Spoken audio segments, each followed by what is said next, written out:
We just Yeah, so, okay, so I'll do this. Okay, admit some people, and I'll share my computer too.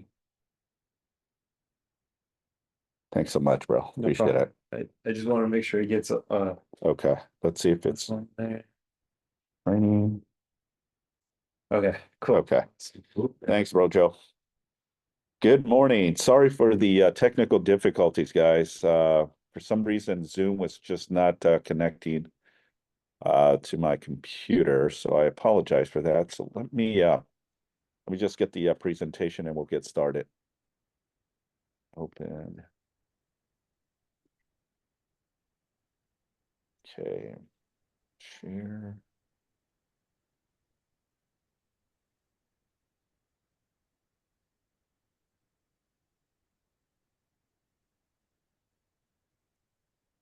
Okay. Can you guys see my screen? Is that a yes? People Yes. on Zoom? Yes, we Okay. can. Awesome, awesome. Again, thank you so much for being on the call.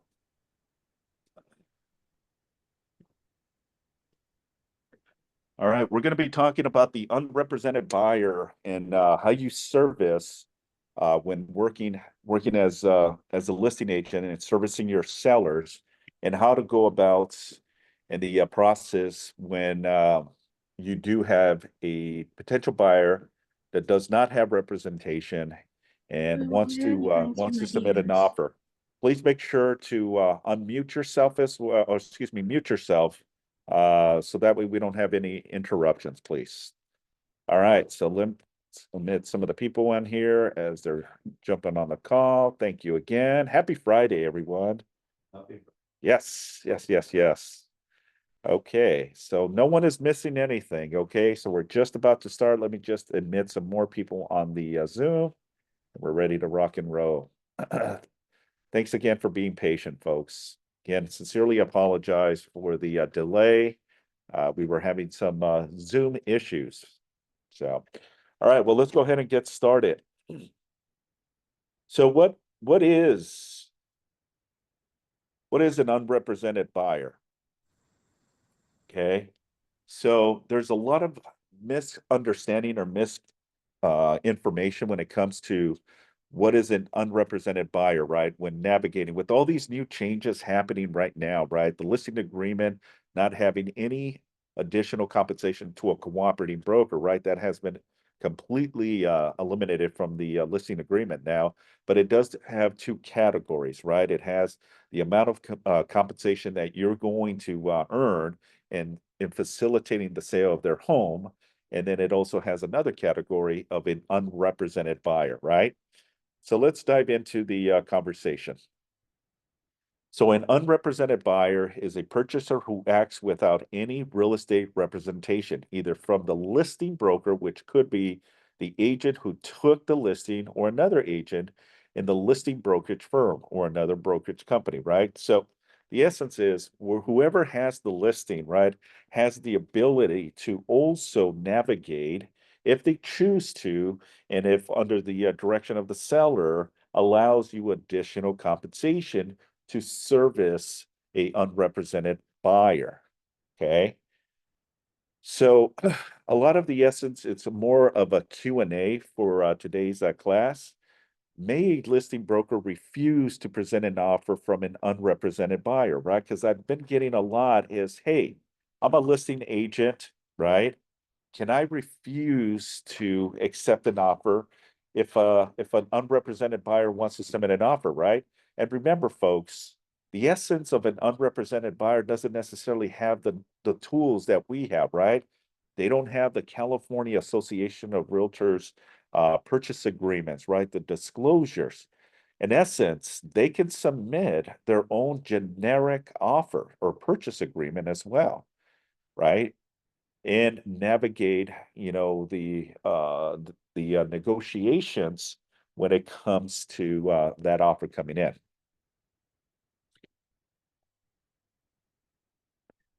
A general rule is no, the listing broker has a duty to the seller to present all offers, right? And in essence, any offers now moving forward, if it's on the napkin, if it's on the sheet of paper, and they're asking for price, terms, and condition, right?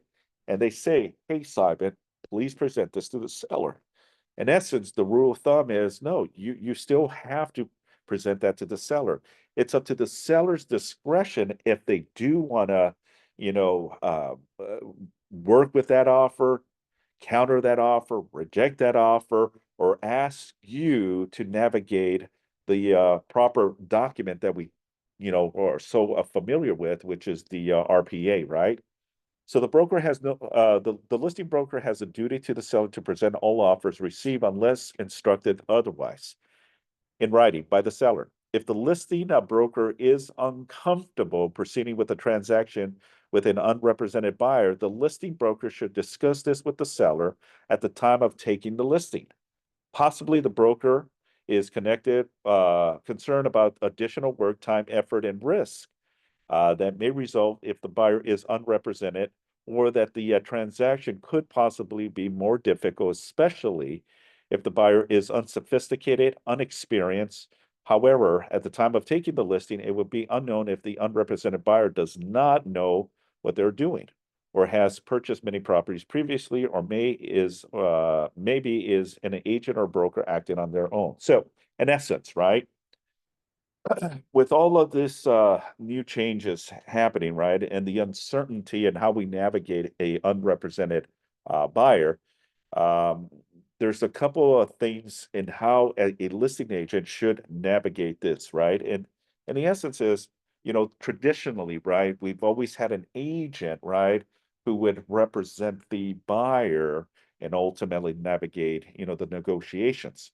Well, with all these changes now, the optional is that if a buyer does or does not want to have an agent representing them on their behalf, they can go through the motions and work directly with the seller and the listing agent, right? Meaning that the unrepresented buyer will submit a request or an offer to the listing agent, and then the listing agent would have to submit, the offer and see how they want to, handle that, right? You're going to probably see a lot more, and I'm seeing a little bit, not so much yet, but we're seeing a lot of investors. Investors have their general offers in place, right, that are utilizing. But if you really look at those documents, it really protects the buyer and it gives more favor to the buyer than really the agent and also the seller. So I caution you, right? If you do get a generic offer from an investor or someone that's submitting an offer, please make sure that you are reading this document and really articulating the conversation with the seller, because at the end, if there's something in there that you missed, did not understand, it may compromise your position and also the seller's position as well. This is why it's very important that we revert back to the original RPA, right? Because there's contingencies in place, there's mediation, arbitrations, there's definitions, there's a process, right, that explains. And this is why there's so many additional forms on the RPA to make sure that we're navigating and everyone is on the same page. Okay. But the essence of what we have in front of us now is an unrepresented buyer has the ability to also submit their generic offer as well. May a listing broker receive extra compensation if the listing property is purchased by an unrepresented buyer? Okay. I mean, I think it's pretty self-explanatory, right? Yes, the answer is yes. Under paragraph 2C2 of the California Residential Agreement, right, on the listing agreement, they've stipulated that yes, if the seller is okay and willing to pay you additional compensation to help navigate the process, then yeah, the agent can get paid additional compensation. So under paragraph 2C2, it's an optional paragraph and will only apply if the box in the third paragraph is and the column is checked.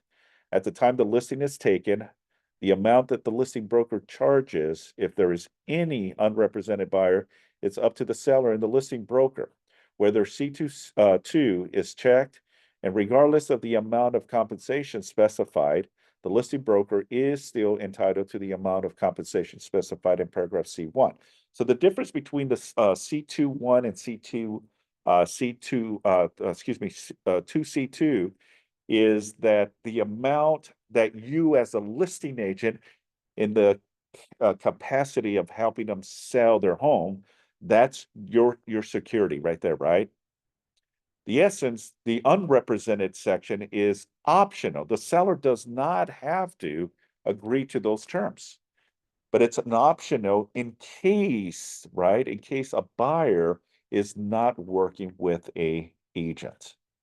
And this is where you can say to the seller, look, there's additional paperwork, there's additional risk, there's additional process that I would have to be involved with if this buyer is interested in submitting an offer. And this could be one of the best offers too, right? From an unrepresented buyer. Okay, you might have 4 offers, right? 3 of them with agents and 1 of them with no agent, but all of the other 3 agents are asking for compensation, right? And this one may say, look, I don't want to, because 1, I don't want to pay for an agent's compensation. Therefore, the optional is if the seller is willing to pay you as the listing agent additional compensation to service this particular buyer, right? And let's just say that the other 3 offers are asking for 2.5%, but you have it as an additional, right? You already have your 2.5 or your 3% secured, but now you're charging 1.5% additional for an unrepresented buyer. When you do the calculations, right, from a seller's net sheet, the seller would probably make more money uh, going in this direction than having an agent involved because of compensation. Now, with all that being said, right, I want to be crystal clear in my approach here, right? Because even an offer submitted by an agent, that doesn't necessarily mean that the seller has to pay now. It's a negotiations, right? The buyer could submit a 2.5, the buyer's agent can submit a 2.5%. And the seller can say, look, I'm not going to do 2.5%, but I'm willing to do 2%, right? But let's say that the unrepresented buyer is in your additional compensation is 1.5%. So if you do the figures and numbers, the seller will probably net a little bit more going in that direction. Does that make sense? Okay.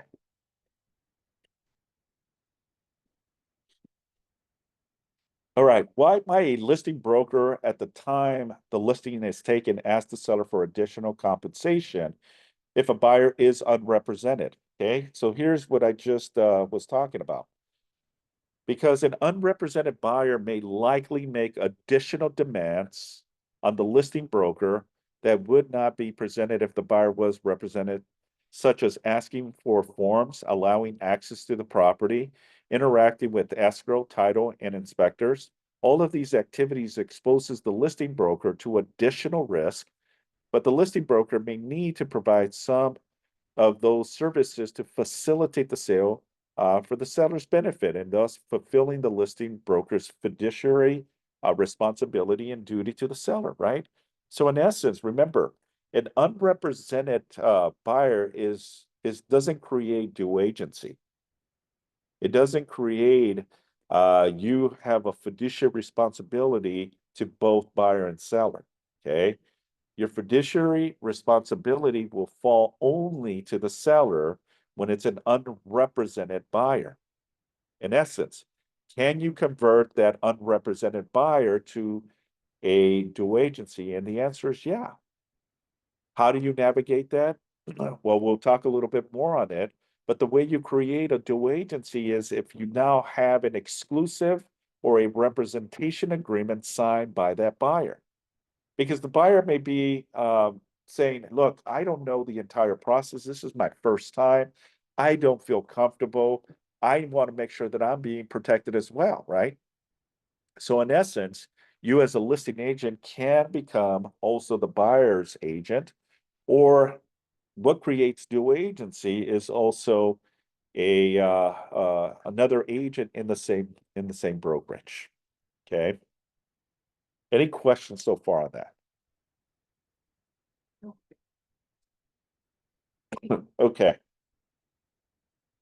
May a seller refuse to receive an offer from an unrepresented buyer? Okay, so as an example, right?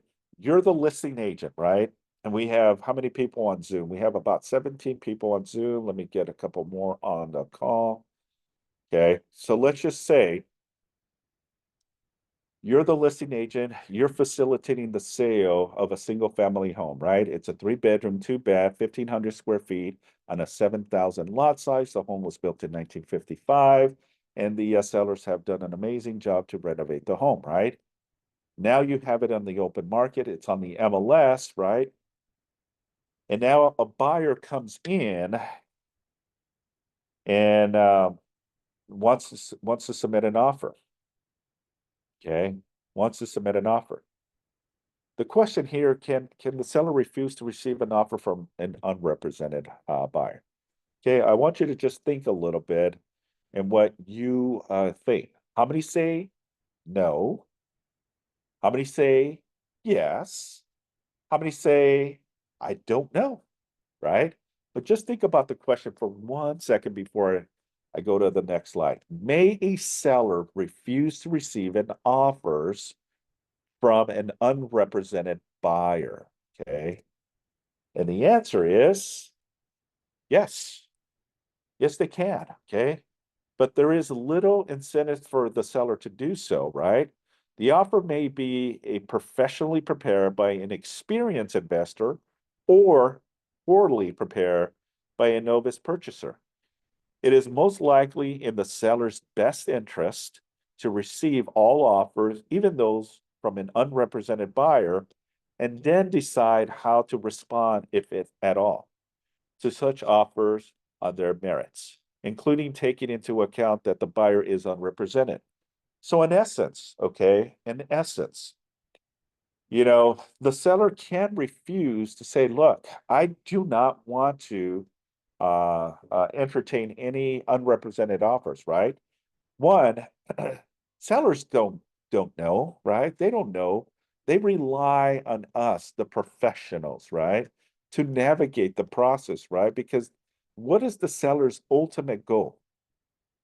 Yeah, to sell their home, to get the maximum that they can possibly get from the sale of their home so they can net the most, right? And they can move on to their next purchase, right? But in essence, they're gonna lean heavily with you and ask you, what's your guidance here, right? And what are you gonna do or say? If a one pager of a purchase agreement is submitted to you, okay? And Salvador, as an example, who is a sophisticated investor, right? And has done many multiple offers and submissions and bought and sold homes, he already knows, right? But he's not a realtor, he's just an investor. And he asked me as the listing agent, hey, Simon, I want you to submit a request or here's an offer I'm submitting to you, right?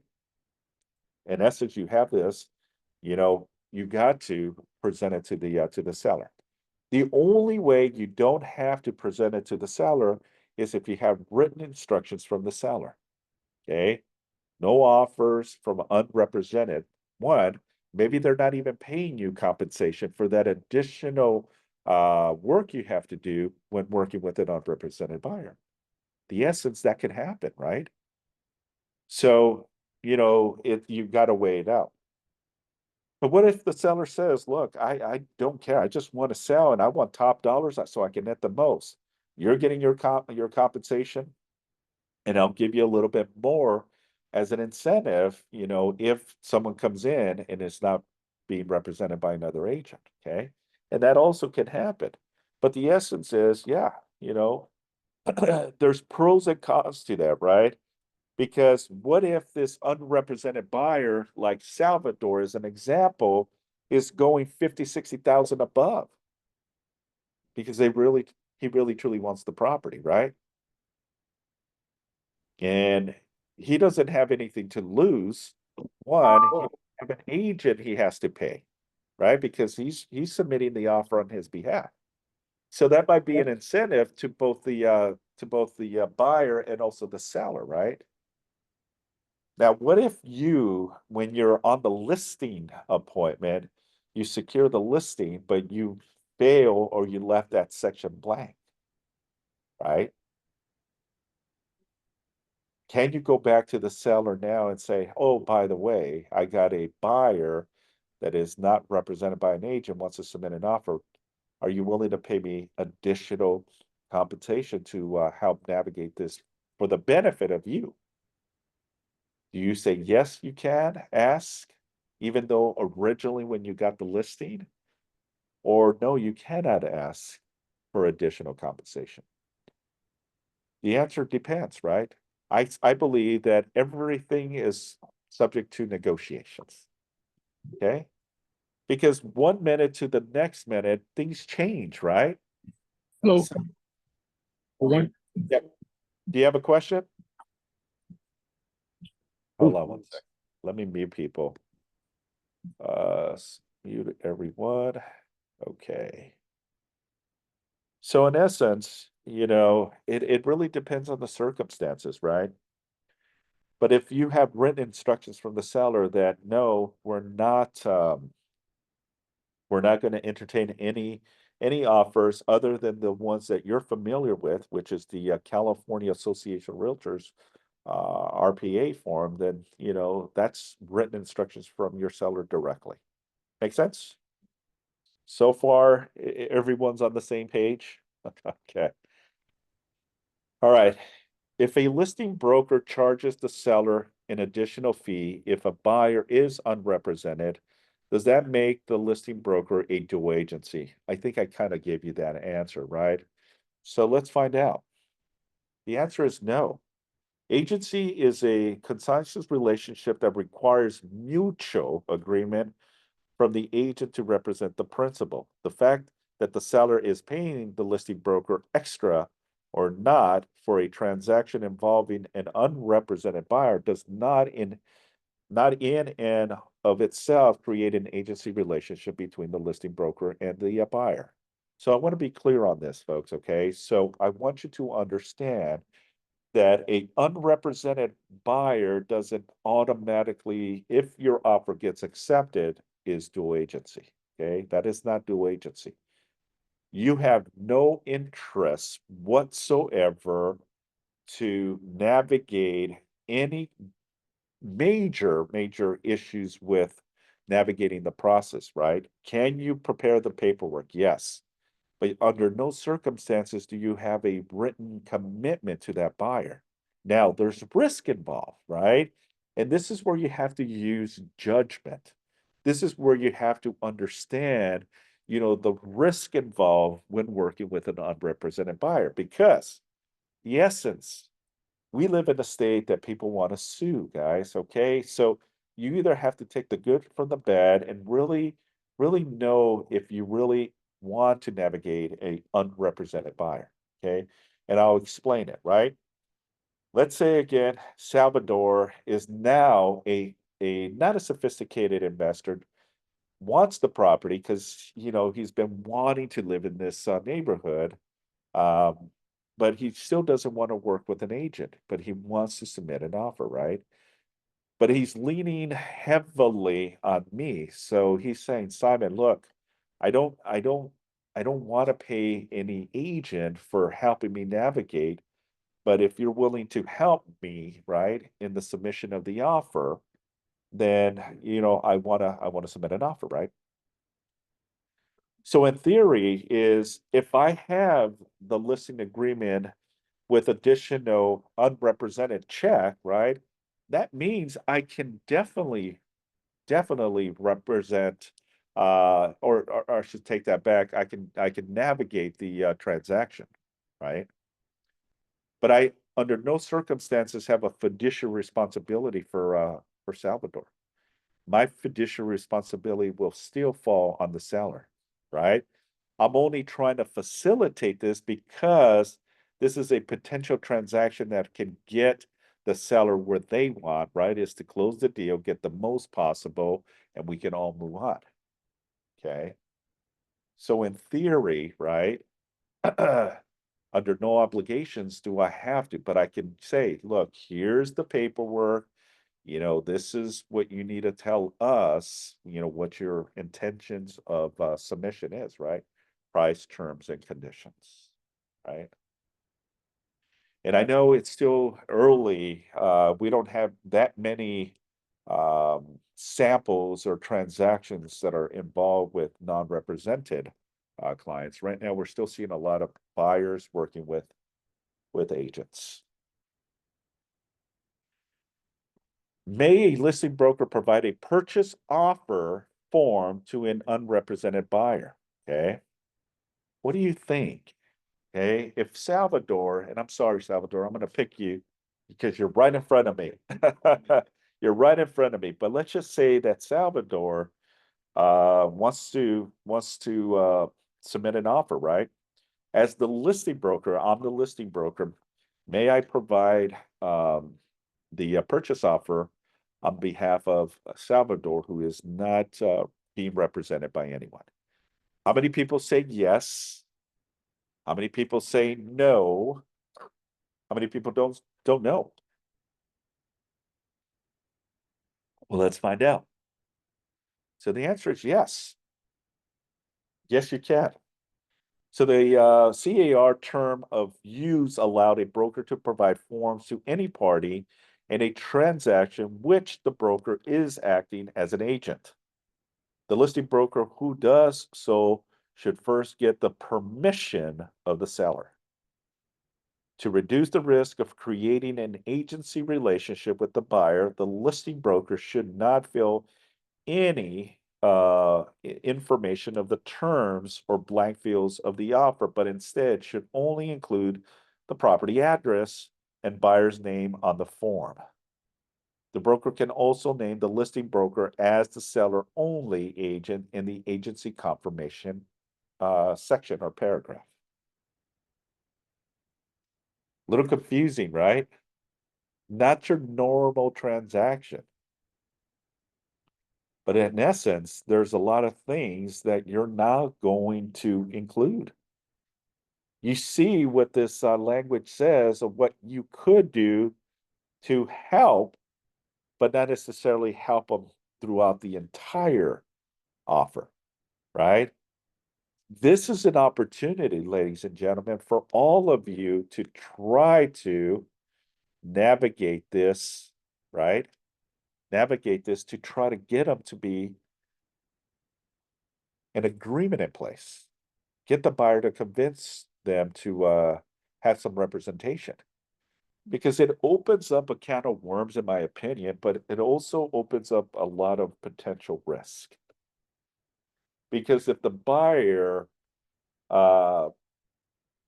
loses their deposit because they didn't understand the initial process, who do you think they're going to go after?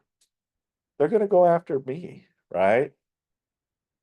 Because they don't know the differences between, dual representation, unrepresented buyer. They're going to think, if I'm having dialogue with Salvador, Salvador in his own mind thinks that I am representing him. So you need to be clear and concise in the approach that you have no obligations to the buyer. Okay. Yes. Yeah, especially since you and listening, you represented buyer, unrepresented buyer.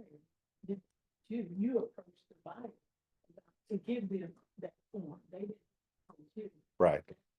It things came through to me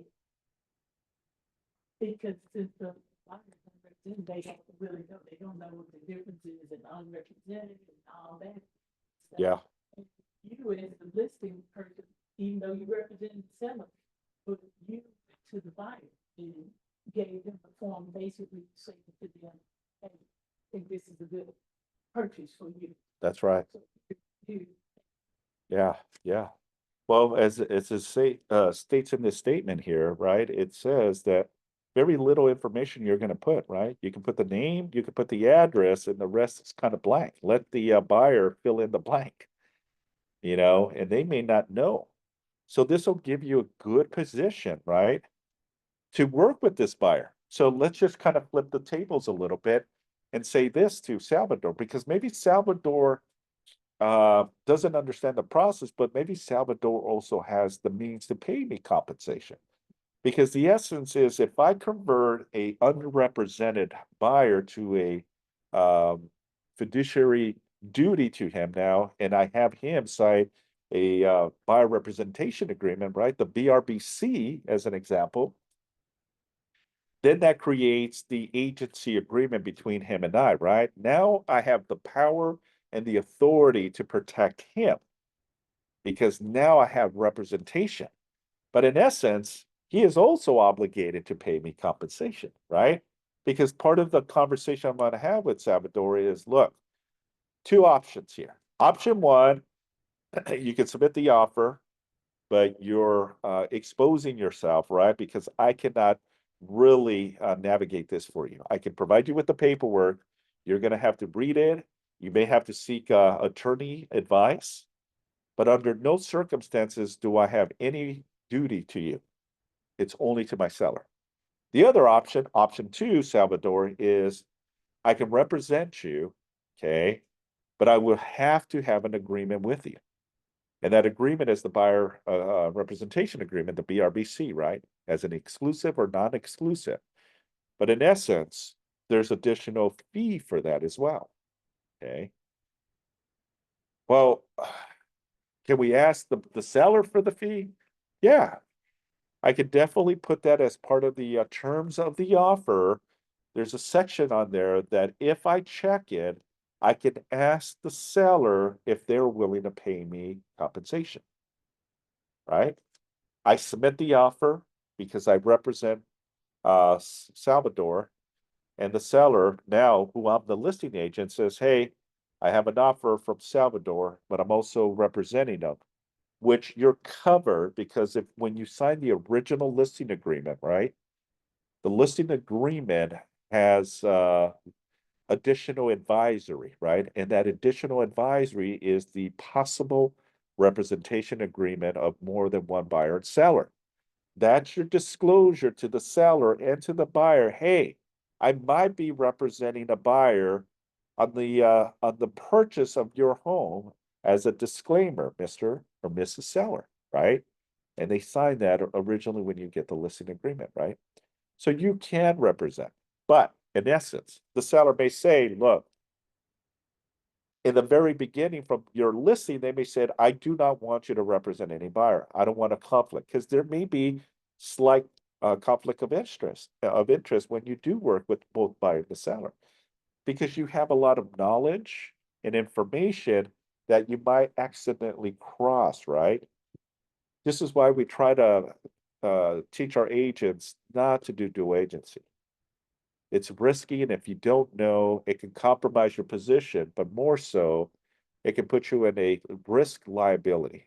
So if you can avoid it, avoid it. And I know agents, they're always looking at the big commissions coming in from it, right? So they want to give it to another agent in your office and get a referral out of it, okay?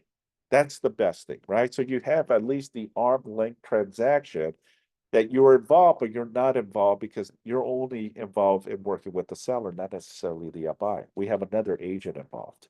Does that make sense? Okay.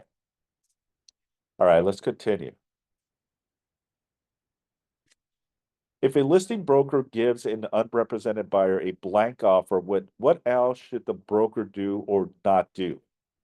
Okay, I want you to think for a minute.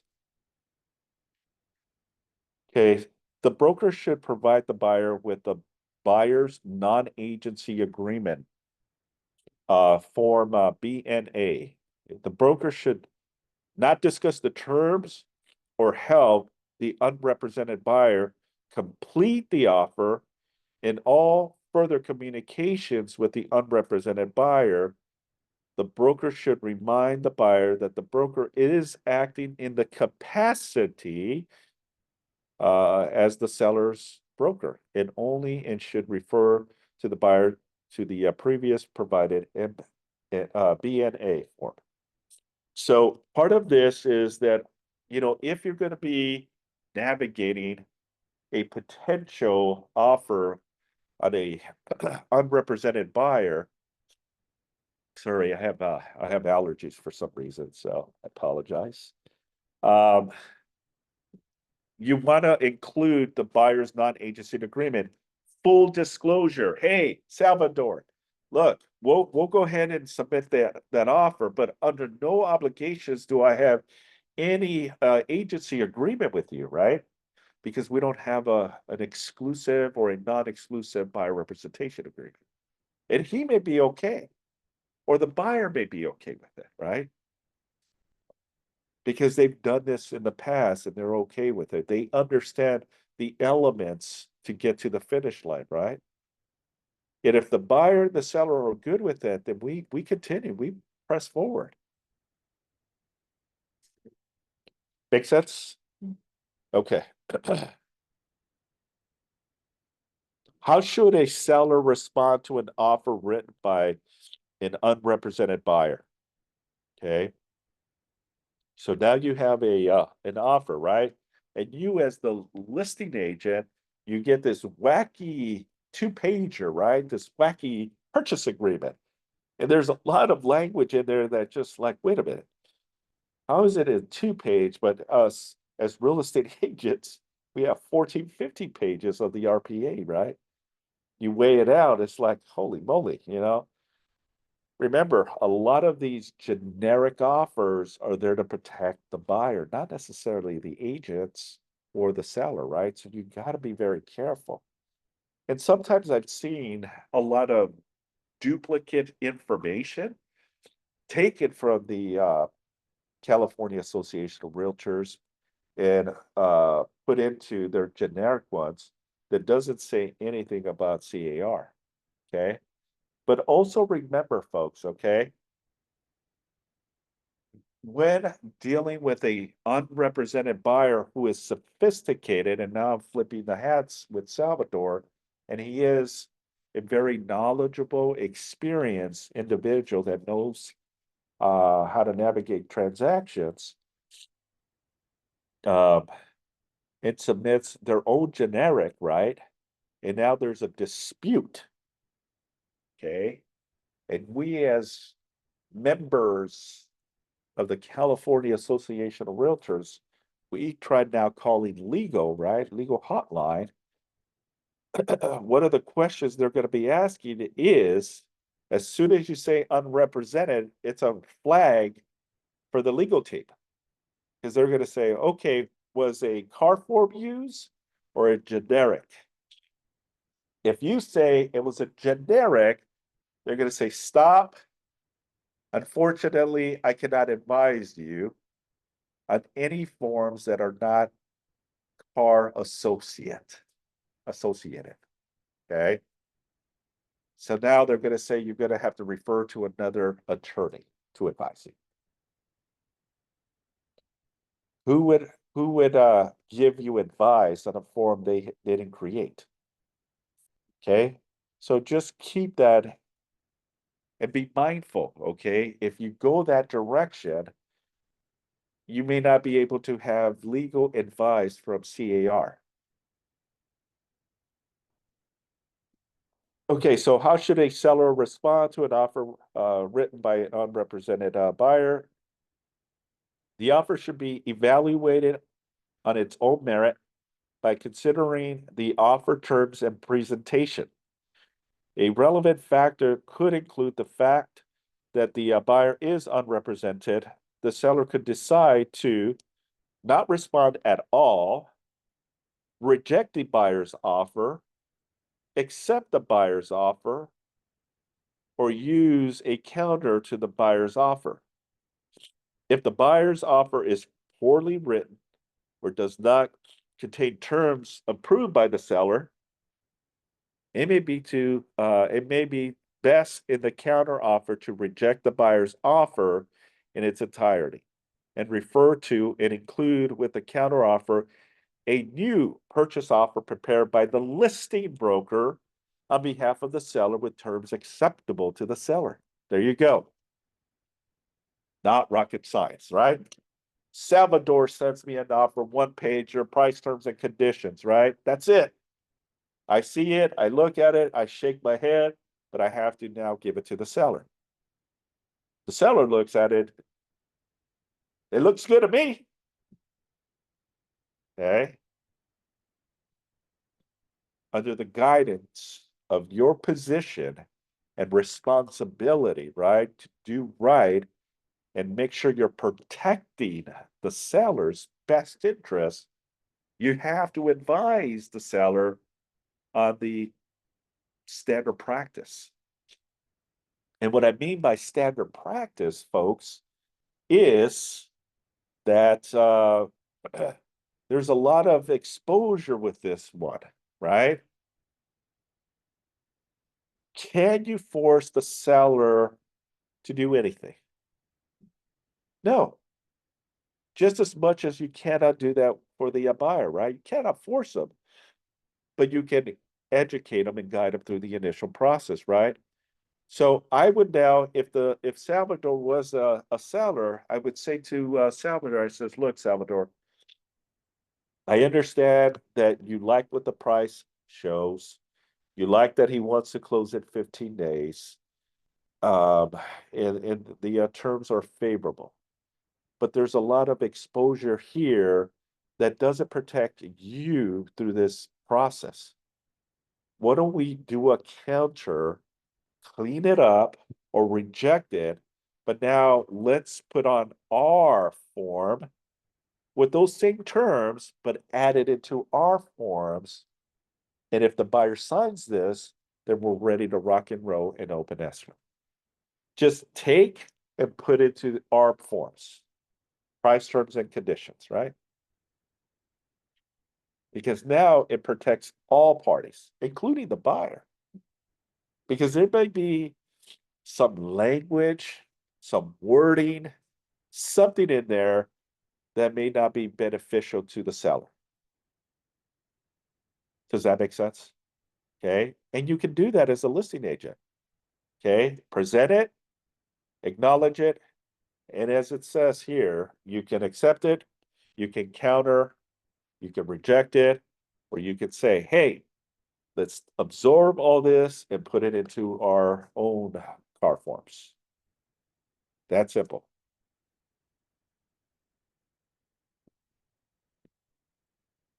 If the listing agent or other agent in the same brokerage company as the listing agent prepares an offer for the buyer, will that buyer be represented by the brokerage company?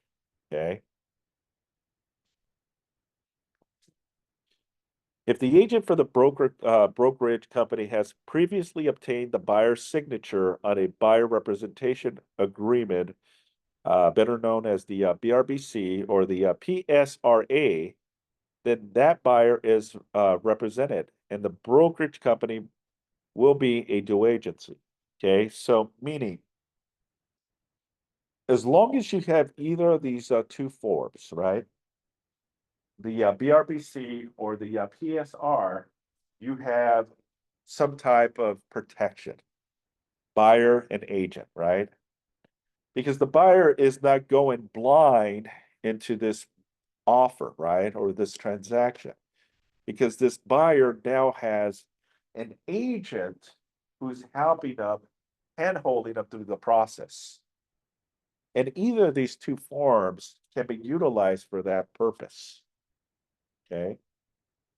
If the buyer has not signed a buyer representation agreement, either previously or prior to or concurrently with signing the offer, then an agency, if any, will be determined by the circumstances if the agent prepared the offer merely provided the buyer with a blank form.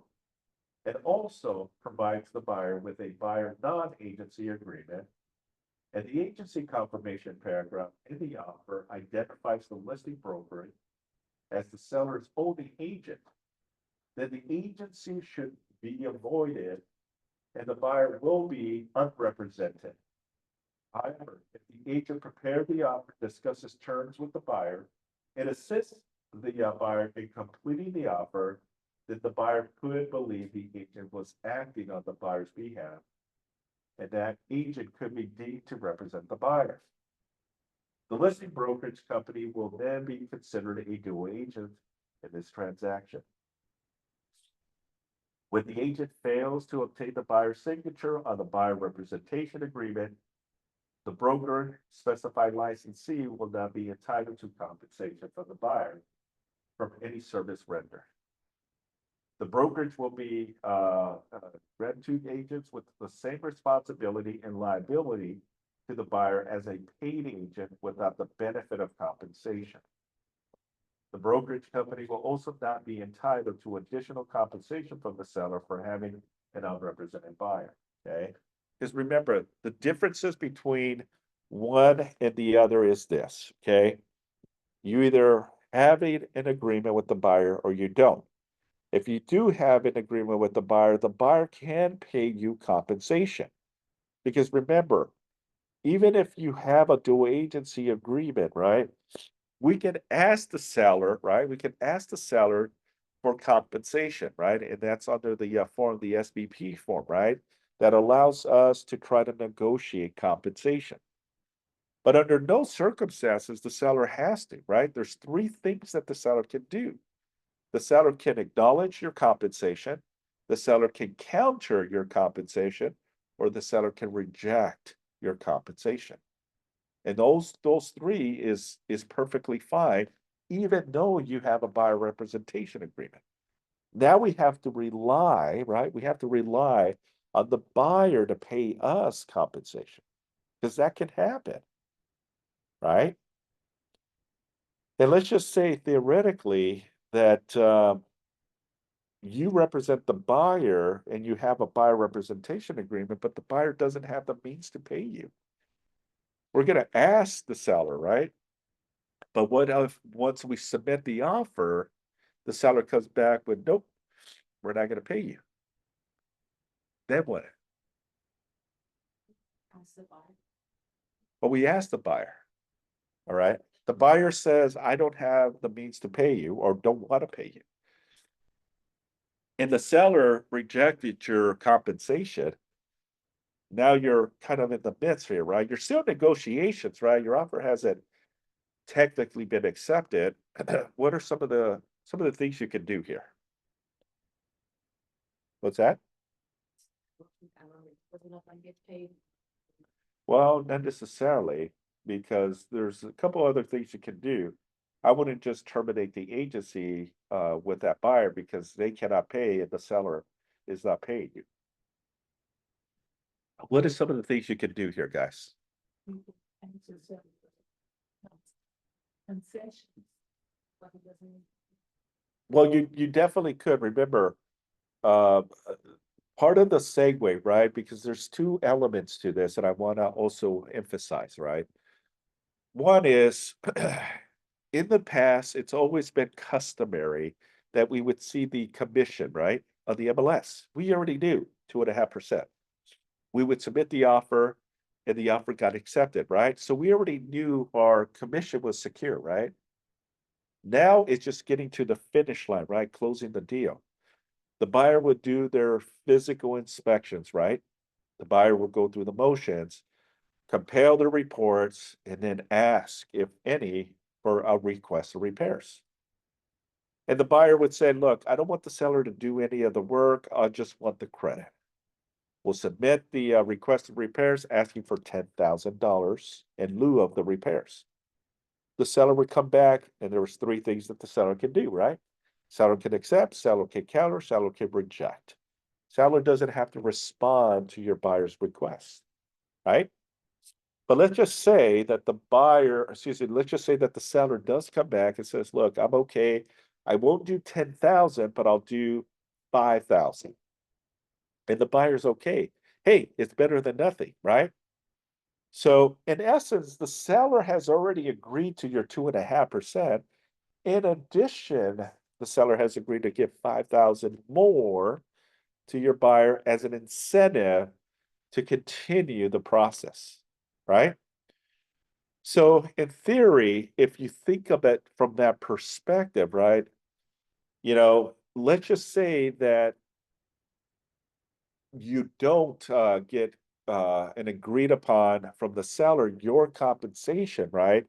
Then you need to make that executive decision in how you're going to navigate this. One, you're going to have a conversation with the buyer. In this case, I'm going to say, Salvador, listen, I submitted the offer. They came back. You saw the counter. They're not paying any type of compensation or concession. Okay. And unfortunately, you cannot afford to pay me any. So I have to make a decision here on how I'm going to navigate this, right? Because I cannot work for free, right? We've always leaned on the seller, but unfortunately, with all these changes, the seller is not willing to pay me, right? And as much as I want to work with you, unfortunately, I cannot for the reason of liability. Something happens, I'm entangled into a potential lawsuit, I didn't make any money. Why would I put myself in that position? So here's a couple options, Salvador, that we can do. Okay. Option one, I back out of this deal. Okay. I back out of this. You can still continue with this, but now you're going to be an unrepresented buyer. Okay. And I can have the conversation with the seller, excuse me, with the listing agent and see if they're willing to still continue as an unrepresented. Okay. I can ask the agent if there is a unrepresented agreement, maybe they're willing to pay me a referral. But I step back, okay? I'm not involved. I don't have any continuous on this. I'm out of it, but I can see because you are my client, if they're willing to at least pay me as a referral. Okay. Option two is you make a decision, you need representation, and you don't feel comfortable going forward by yourself. We decide to cancel, but you have to make that decision, not me. And if you cancel, then I'll start the cancellation, and we go find another property that is willing to give me some consideration. Okay. What would you like to do, Salvador? Let it be on the buyer. I think option one. Well, So take option one. So okay. So those are a couple of the options, right? Option one, option two. So if it's option one, right, that he wants to stay with the transaction, then I'm going to call the listing agent and say, unfortunately, because there is no compensation coming from either to pay me, I have to step out. But I'm asking you on behalf of the client that they still want this property. Are you willing to, help navigate the buyer as an unrepresented client? And see what the listing agent says. Yeah, I don't have a problem. I can do, some paper pushing, or they may decide, well, and it wouldn't make any sense to do a buyer representation agreement because the seller is already not paying, concessions, right? So in essence, it would have to be an unrepresented. So I would tell the listing agent, hey, I have the buyer that wants the place. I'm going to back out. If you guys want to continue working with this buyer, it's going to be this way. Are you willing to pay me a referral compensation for, helping you with this buyer, right? And the listing agent may say, yeah, you know what, I'll go ahead and handle this for you. And I'll pay you a 20-30% referral. Then I will go be more with the. That is correct. I would prepare a referral agreement, signed and executed with your information, compensating me 25 to 30%. I'm going to send it to the listing agent. And once they sign it, then I step out and then you work in some capacity directly with the listing agent.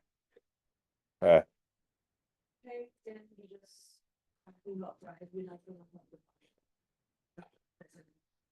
What do you mean?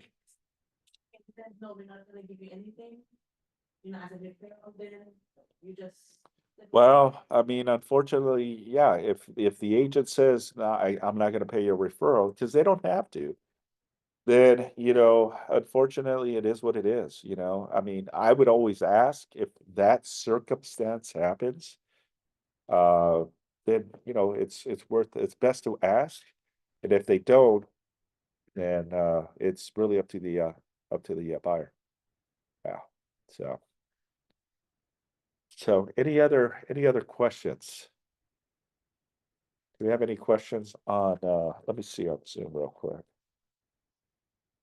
Options, advise buyers to ask lenders to possibly buy points on their loans to allow to pay concession. Yeah, yes and no, Lily. You got to be very careful on how you navigate that, but ultimately, there may be a way to do it, right? Increase the purchase price to at least offset some of the costs. But I would definitely be having a conversation with the lender to make sure, because there's appraisal issues. The buyer is going to pay more for their home, and obviously their mortgage payment also goes up when the purchase price goes up. So, um, any other questions before we finish off?